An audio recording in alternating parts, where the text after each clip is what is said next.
আলহামদুলিল্লাহ বলতে থাকবেন, 10 টাকা খরচ হবে, 20 টাকা আসতে থাকবে।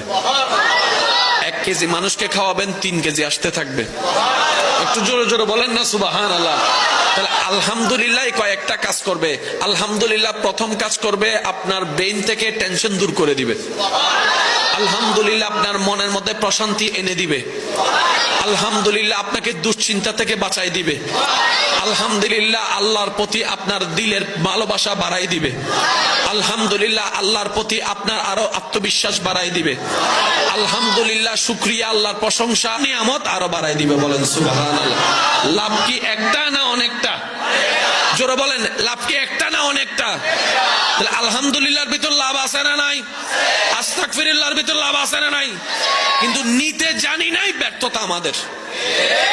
দেনেওয়ালা দিয়ে রেখেছেন, আমরা নিতে জানি নাই, নেওয়ার জন্য আগ্রহ করি নাই।